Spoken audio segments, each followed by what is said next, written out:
The Twins blast 5 home runs tonight. They beat the White Sox 8-2. They clinched the series victory. They'll go for the sweep Wednesday. A lot of things have gone right. Let's break it down on today's Locked On Twins postcast.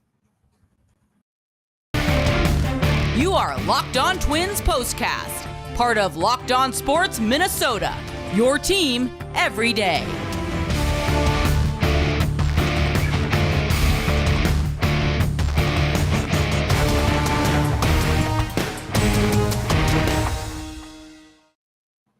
And welcome to another edition of our Locked On Twins postcast. Today is Tuesday, July 5th. I'm the host of Locked On Twins, Nash Walker, here with writer and reporter at Access Twins, Brandon Warren. Before we get started, head over to BlueNile.com. It's the original online jeweler since 1999.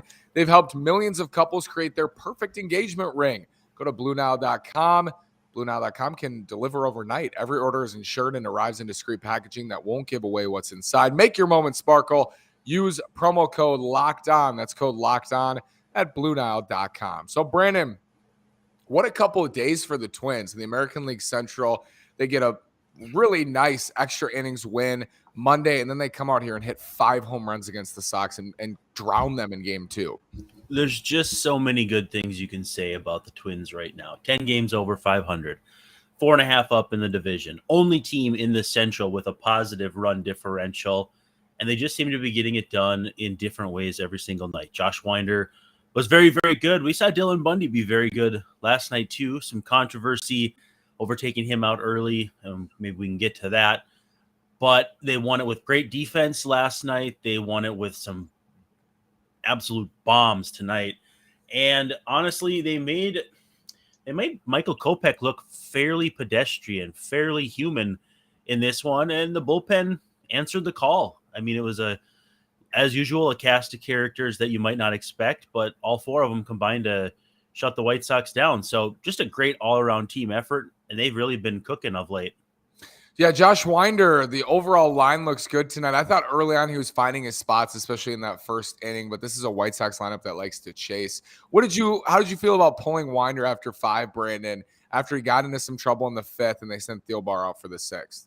I think that the writing was kind of on the wall between the impending weather, which actually didn't strike for a few more innings, and the fact that, he just kind of was, it was more of a churn down the stretch. It was more of a grind down the stretch, and they're not going to run him into the ground. This is only his second start back with the Twins, and you know, that long IL stint and all that. So was 77 pitches enough? For me, it would be, I'm sure for a lot of been, but I have no problem with bringing him along for 5 innings and then no further. That's totally fine with me. From the comments, you can always comment. We put like 100% of them on unless they're profane or they don't compliment us. Swendini said, TLR does not deserve to bark at the ump for balls and strikes after putting a position player on the mound after the rain delay. Let's open this up into a broader discussion, Brandon, the White Sox. Like, we've talked about them all year, and the Twins are 5-0 against them so far. Yeah, I was going to actually drop that bit of knowledge before, and I didn't. And I think A.J. Pollock argued a bit more about that strike, which deservedly so. But, yeah, TLR got hot last night, and was it last night he got thrown? So, I mean, they're a mess right now. And the Twins are, again, 4.5 games clear of Cleveland, even further yet of Chicago. I keep saying it. Chicago is having their version of last year's Twins. The Twins were much worse at this point in the season record-wise.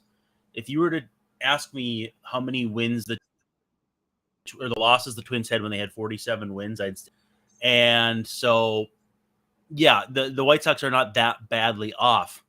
But I also think, too, the expectations coming off a full season of contention, whereas Twin seasons were coming off kind of a wobbly 2020 season that was solid. They made the playoffs and obviously didn't show up.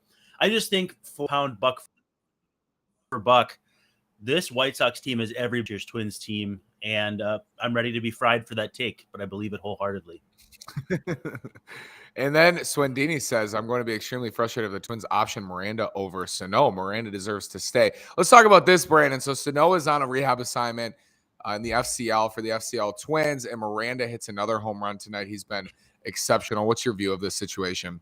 I think they're going to probably give Sano close to, if not the entire 20 days he has to rehab. Starting down at the FCL means it's going to be a lengthy process, and it's a knee. It's an important joint. It's an important hinge, no matter what position you play, whether it's first, third, middle, pitching, whatever. With that said, I think we're just getting a little too far ahead of ourselves. But if we want to indulge that conversation, if we want to have that conversation, yeah, it's hard to send anybody else down because you have Kirilloff, you have Miranda, you have Celestino, and I don't know who else can you send down that actually makes any sense. Nick Gordon can't be sent out. They're not going to send out Kyle Garlick, who has a very specific role on this team and is doing it very well. So, yeah, it's something to think about. It's something to put in the back of your mind. But, it's funny. We thought for a while the Twins would have too many starting pitchers. And, these things seem to work themselves out. And I expect it'll do the same on this offense. Twins hit 5 home runs today. Let's talk about the long ball first. With the ever-increasing numbers of makes and models, it's now impossible for your local chain auto parts store to stock all the parts you need. Go to rockauto.com right now. Save time and money when using Rock Auto. Tell them Locked On sent you. Go to rockauto.com in your pocket on the computer.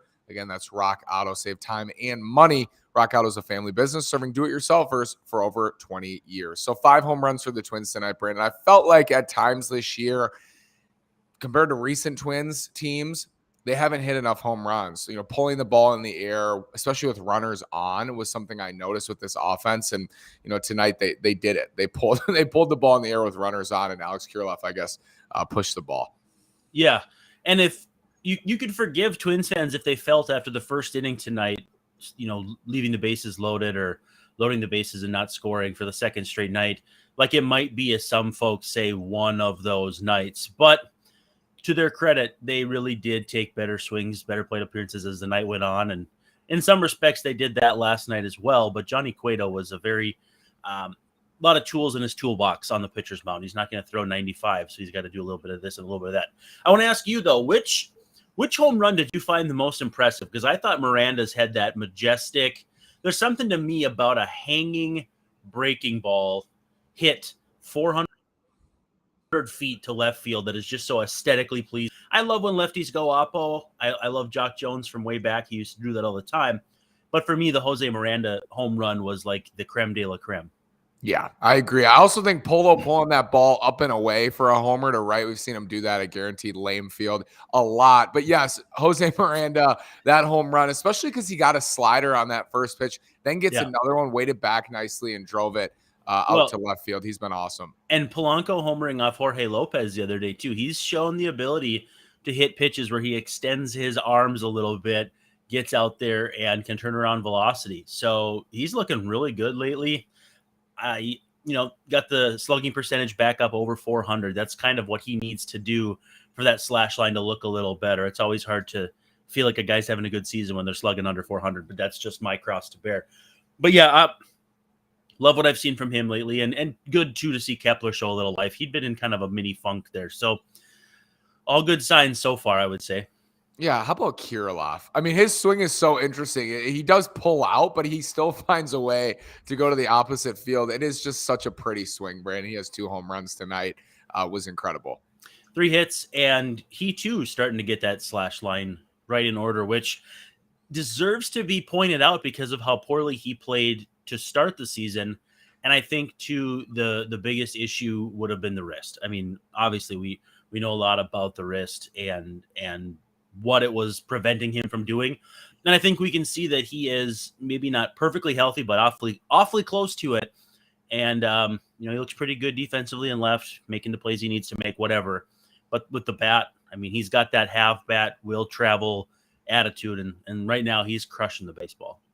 So let's preview before we go. Game 3 of this series, the Twins could sweep their first 2 3-game series against the Sox here with a win.